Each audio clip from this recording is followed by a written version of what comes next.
Quinnipiac poll shows most Americans believe homegrown jihadists are the greatest terror threat to the United States. The poll compared them with radicalized foreign visitors and terrorists hiding among Syrian refugees. CBS News senior security contributor Michael Morell is a former CIA deputy director. Good morning. Good morning. What questions should we be asking at this moment?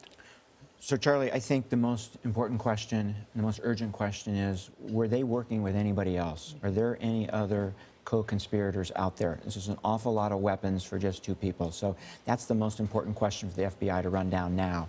The other questions are, what did he do in Saudi Arabia? Who did he meet with?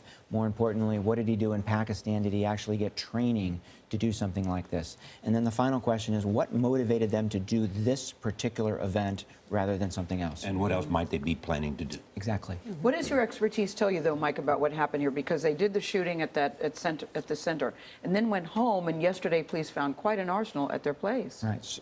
So I'm speculating right now, but my expertise tells me that they were radicalized. They were radicalized by either ISIS or Al-Qaeda, not necessarily just ISIS.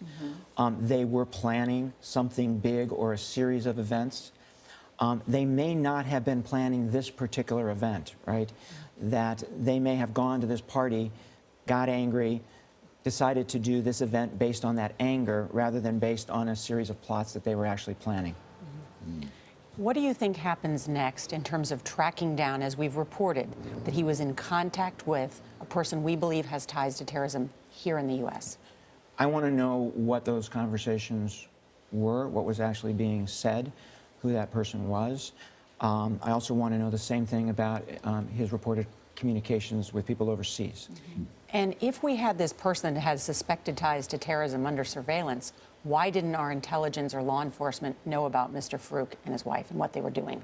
There's a lot of people, there's a lot of Americans who are communicating with ISIS, reading ISIS propaganda, even communicating with them on Facebook and Twitter.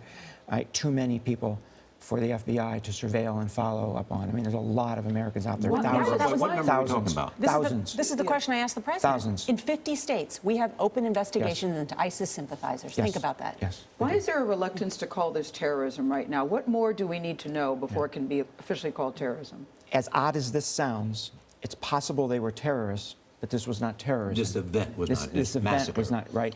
And what it depends on is what was their motivation for doing this, right? Was the motivation to do this to be part of Al-Qaeda and ISIS and sympathize with them, or was this because you were mad at your coworkers?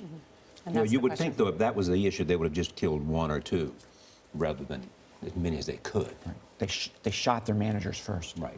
Michael Morell, thank you so much. Welcome.